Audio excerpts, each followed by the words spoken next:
双毛忽控三神下，玉宇俄看二客悬。燕雀钟迷横海至，蜉蝣起时在阴年。Hello， 大家好，我是阿茶，欢迎收听新一期的鬼话怪谈。嘎巴拉这种东西大家都听过吧？在西藏也算是文玩的一种，但有时候用人骨制成的嘎巴拉可能跟着什么东西。咱们今天第一件事儿是古早求助帖，有视频。那这里呢，阿茶接了一个广告，之前大家给我的反馈我也收到了，为了不影响大家的收听体验，我把广告部分放在了最前面。同时如果有需要的小伙伴，真的可以尝试一下这款产品。平时工作我每天就是当牛马赚点窝囊费，回到家就想赶紧躺在床上休息休息，打打游戏看看剧啥的，但是这样对眼脑损伤太大，于是我就选择了这款风靡硅谷的 Moza 护眼深睡仪，真的是亲测过的睡眠神器，只需要3步就能助眠无压力。首先第一滴深睡精油，这是采用了稀缺的穗甘松作为原料，涂抹在太阳穴和眉心处，就能让你一下子体会到松弛感。接下来戴上深睡仪，伴随着1分钟7次的科学呼吸红光，激发褪黑素的自然释放，真的是做到了非药物助眠的安全可靠。按摩过程中发射的舒曼波，仿佛有无数个指腹在眼周轻点或拉扯皮肤的同时，还能温热太阳穴，困意瞬间来袭。而且这款深睡仪还提供了4种模式，20多种按摩手法。工作间隙我就喜欢用 Relax 模式放松双眼，睡前喜欢用 Sleep 模式引导自己入睡，再结合 Moza 深睡冥想课，每次听到一半就睡过去了。并且更重要的是，相比传统的按摩仪又重，压得眼球疼，不能整晚佩戴的缺点，这款获得了德国红点奖的高颜值深睡仪，只有126克的轻柔材质，通过了美国 FDA 的安全性认证。我这段时间都是整晚戴着，贴合遮光零压力，侧睡也是柔软贴合，每天上班都随身携带，午睡超实用，随时充满能量。就连 Moza 的售后也非常周到，拆封试用，不满意退货退款，承担来回运费，3年质保，质量问题免费换新。现在点击评论区链接领取大额优惠券，一起深度睡眠吧。事情发生在2022年6月份左右，楼主呢当时在西藏的某个镇上进行希望小学的项目搭建工作。由于是慈善建设，他又是这个项目的负责人，所以在验收那天，当地的一位僧人就赠送给了他一串嘎巴拉。但其实他本人因为经常跑工地，就不怎么喜欢佩戴首饰，觉得太麻烦了。可架不住那个僧人苦口婆心的劝导，最后他还是勉强收下了。但也正是从这之后，他经历了一系列灵异事件。2022年7月中旬的一天上午，他从西藏回到自己公司，进行项目完工后的相关工作。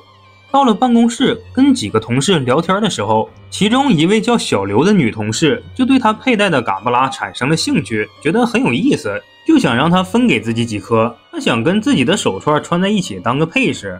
楼主呢，当时也没多在意，就取了6颗送给他。随后又跟同事们聊了会儿天，大概到了差不多下午5点，他就下楼开车回家。就在回家的路上，也就5点半左右，他在穿过一个桥洞后，就明显感觉眼前有个白色的光影闪过，下意识的踩了刹车，但诡异的是方向盘一点不听使唤，一直往左边打，结果就撞到了前面的一个奔驰上，这里还有图片。不过好在人没事儿，下车后跟前面奔驰车主进行了协调，将现场情况上报交警，最后认定是他全责。等把乱七八糟的都处理好的时候，已经是晚上9点多了。到家后更是直接躺在床上，没心情吃饭，一直在回想刚才撞车前的情况。他敢肯定的是，自己绝对没有疲劳驾驶，更没有喝酒，但是眼前那一闪而过的到底是个什么东西，不得而解。想了半天想不通，他就只能自我安慰，可能是前段时间工作强度太大没缓过来吧，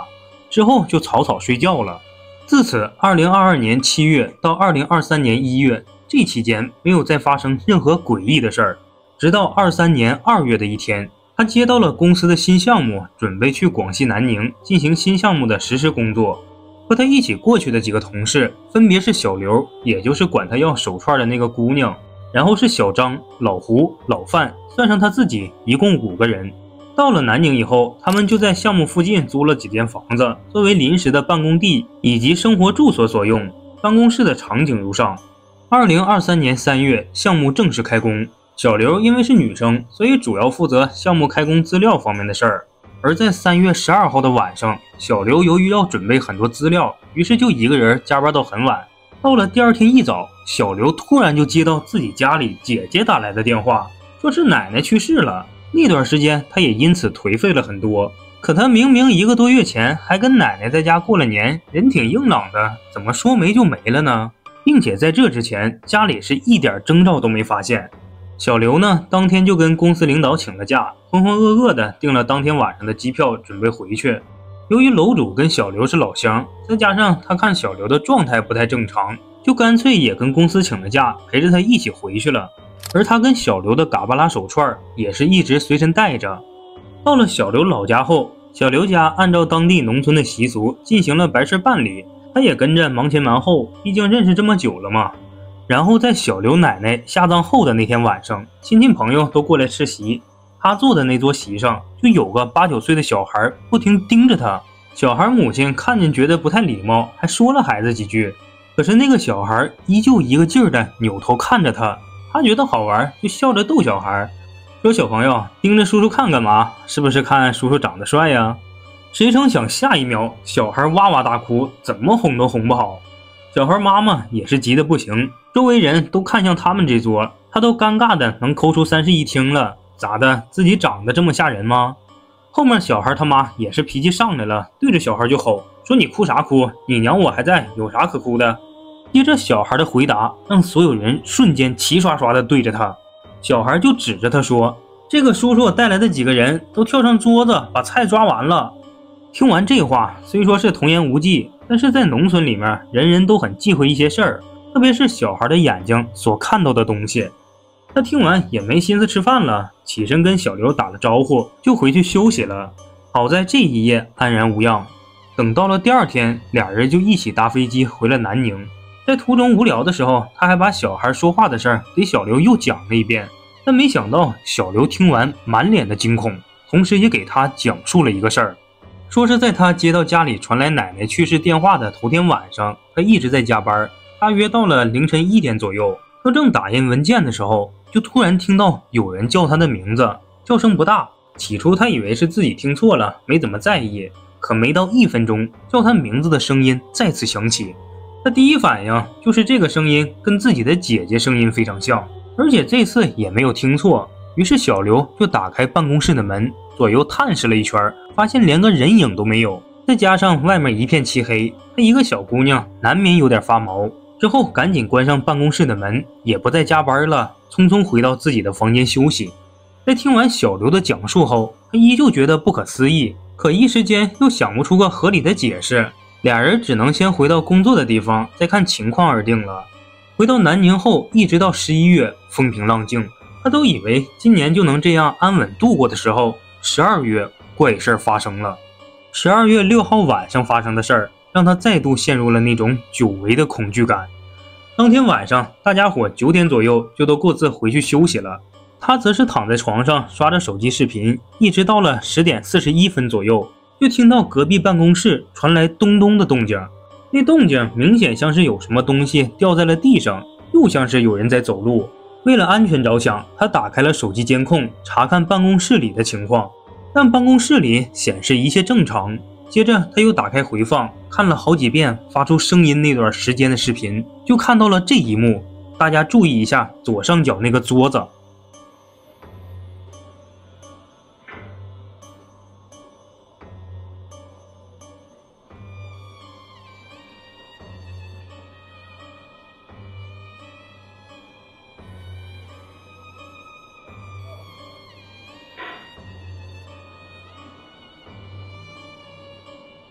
在他看到了让自己浑身起鸡皮疙瘩的一幕后，他都愣了。好端端的水瓶在屋里的桌子上，没开窗没封啥的，怎么就突然倒在了地上呢？而且里面是装满水的，就像是有人突然用手拍倒了一样。他吓得赶紧关掉了手机视频，一直不能睡。等到了早上，他就把视频给几个同事们都看了一遍，并将自己之前的车祸以及小刘的遭遇都说了，大家也都无法理解。但小刘好像突然想到了什么，于是小声说，整个办公室就咱俩这1年来发生过无法理解的事儿，你不觉得咱俩有啥共同点吗？他就问啥共同点？小刘说，就是咱俩都有这个嘎巴拉手串啊，而且这些事儿都是自从咱俩戴了这个手串后才发生的。听小刘这么一说，他才反应过来，但截止到今天为止，他依然不愿相信这些事儿能跟一个手串有关。事情呢，到这儿就暂时结束了，后续如果有新的情况发生，会第一时间跟大家更新，大家也可以分析一下，到底是不是那个嘎巴拉的原因。接下来这件事儿讲的是749局里的一起事件。现在一提到749，包括我自己在整理查找的时候，只能确定有这么个组织，或者同一性质不同名字而已，但是里面涉及的内容有待考证。下面这个大家就当个故事好了。时间来到2010年，某吧的一位楼主发帖讲述了自己在部队服役期间亲身经历的超自然事件。事发地点位于云南，事发时间1988年8月份。当时他们连队被派往云南的豆沙关执行任务，当天下午4点多，连队准时出发，汽车大概行驶了2个多小时就停了下来，之后连长命令部队开始步行，大概又过了1个多小时，他们才到达此次任务的目的地。这时候的时间是晚上8点多，周围也没有什么村镇啥的，所以连长就命令原地安营扎寨。战士们呢就开始井然有序的行动，然后楼主那会儿是一个班的班长，而他们班则是被分配了在周围巡逻警戒的任务。他呢就带着班里的几个战士开始四处侦查情况。侦查的过程中就发现，在一处靠山的悬崖峭壁上悬挂着几百个棺木，看起来非常有年代感。恰巧他们班里有一个年轻人正好认识，说这是博人悬棺，也就是我国古代少数民族中比较常见的一种葬式形式。所谓博人悬棺，就是在人去世后，由亲属将遗体放入棺材，之后在悬崖上凿出几个深孔，插上结实的木桩，再将棺木放在上面就可以了。而且还有传闻说，棺木悬置的越高，就表示对死者越是尊重。楼主他们在这些棺材下面看了半天，没见什么异常，就继续带队巡逻。没过多久，他们又在距离部队扎营1公里的地方发现了一座长相怪异、类似庙宇的建筑，四四方方，顶上还有一些长翅膀的动物雕刻。他在看到后，就让班里的小刘和小王进去查看，自己则是在附近研究。这座建筑里又破又旧，院子里长满了1人高的杂草，而且在院子的4个方向还隔立着2根怪异的柱子，一共8根，都刻着很多长着翅膀的人形生物。另一边的2个战士分别查看了建筑里左右两边的屋子。左边的屋子里面只是一些破烂家具，都是灰，一看就是很长时间没人来过。但当俩人走进右边的屋子，都震惊了。一开门就是2口深红色的大棺材，正对着他们。每口棺材的底下都用半米高的石头垫着，上面同样刻了一些东西，只不过不再是那种长着翅膀的生物了，而是一些非常奇怪的纹路，比较抽象的那种。然后其中一个人就发现这间屋子和先前的那间完全不一样，因为这间非常干净，地面上可以说是一尘不染，尤其是面前的2口大红棺材，隐隐约约好像让人产生错觉，觉得棺材在泛着红光。瞬间他俩就感觉这块非常瘆人，也顾不上查看其他了，赶紧关门退了出来。等跟楼主说了里面的情况，楼主也觉得很怪异，接着就回连队跟连长汇报了这件事儿。可连长就只是说了一句知道了，之后就没再提。等他们连队吃完饭，留下了一个班值夜后，剩下的所有人都正常休息睡觉。结果晚上楼主就做了一个奇怪的梦，他梦到自己班里的小刘和小王2个人竟然非常木讷地走进了那座奇怪的建筑，并且再也没出来。但万万没想到的是，第二天早上起来，俩人真的不见了，无缘无故的失踪。要知道这在部队里可是非常严重的问题，于是整个连队就开始四处找人，但找了一天下来一无所获。连长就召集所有人询问昨天晚上的情况，大家都摇头说睡觉以后就没再见过俩人。不过这时候楼主班里的一个人就站出来说，自己虽然没看见他们，但却梦见了小王和小刘，梦见他们俩走进了昨天发现的那个诡异庙宇，喊他们别进去，他们也跟没听见一样，头也不回，僵硬的迈着步，一去不复返。紧接着牛逼的来了，连队的所有人都齐刷刷的看向他，包括连长和指导员，一时间可以看出他们脸色异常阴沉。大家经过后续的沟通才知道，整个连队所有人昨天晚上都做了这个一模一样的梦。然后当时连长就让楼主带队一起去了那个诡异庙。到了那儿以后，指导员怕有危险，就没有让其他人进去，而是自己一个人走进了院子。就在指导员进去没一会儿，站在外面的楼主他们就听到里面有人疯狂的大喊大叫，接着就看到指导员一个人跑了出来，边跑边喊：棺材里有个女人抱着孩子在笑，还有一个长着翅膀的东西。连长一看这情况，就赶紧让楼主带一个人把指导员送回营地，并命令所有人没有允许禁止进入这个庙。随后连长就直接打电话请示上级，上级在了解情况后表示，这件事你们不要再管了，那2个失踪的也不能再找了，还特别要求把指导员单独关到一个地方，找专门的人看守才行，不允许任何人接近，部队会派人过来解决这个事儿。然后第二天下午，上面就真派来3个人，其中一个看起来60来岁，个子有点矮，还有点微胖，国字脸，有点不怒自威那意思。另外2个年轻人也就20出头，3个人都是一身中山装的打扮。人来了之后呢，给连长出示了证件，刚接过查看，明显看见连长一愣，接着就来了一个非常正式的军礼。当时楼主就猜测，这3人的身份肯定不简单。那个年纪大的老头在跟连长了解了整件事情的经过，包括楼主他们那次巡逻时见到的场景后，就跟连长说，让他在晚上11点半之前挑出30个人跟自己过去，但是这30个人必须意志坚定，最好是童子身，实在弄不到30个就尽量整。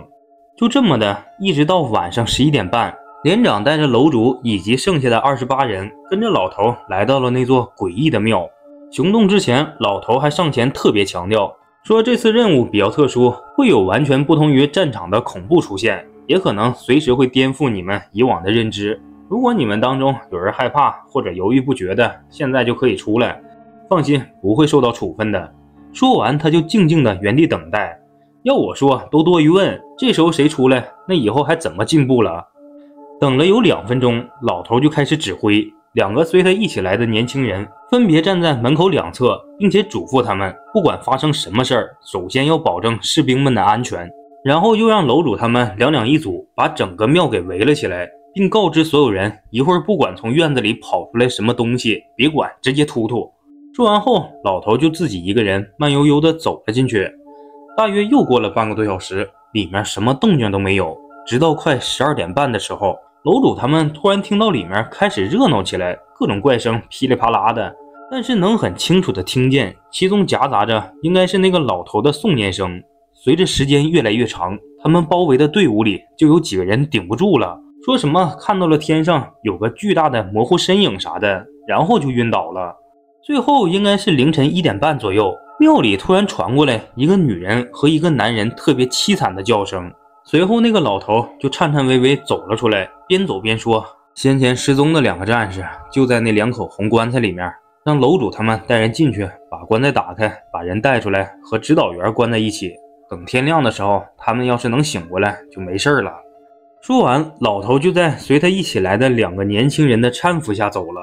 楼主则是和几个人冲进院子，刚跑进去就看见院子里非常凌乱，而且那8根有雕刻的石柱都已经断裂。等他们把2口大红棺材打开后，失踪的小刘和小王果然在里面。最后他们还算是幸运。为什么说还算呢？因为小刘和小王第2天虽然醒了，但动不了，恢复了半个月才能勉强下地。至于指导员，基本是疯了，领不丁的就来一句，棺材里有东西，棺材里有人。关于这个，老头也没有办法。还有就是小刘和小王2个人的记忆也仅仅停留在那天晚上睡觉的时候，后面发生的事儿虽然偶尔有模糊的感觉，但确实记不清了。而那座庙里的2口大红棺材，连长也问过老头，老头只是回了一句，不该问的别问，就没了。好了，这就是本期的所有内容啦。如果有喜欢的小伙伴，还请多多3连支持一下。如果有相关经历的，可以后台直接私信阿茶。我们下期再见，拜拜。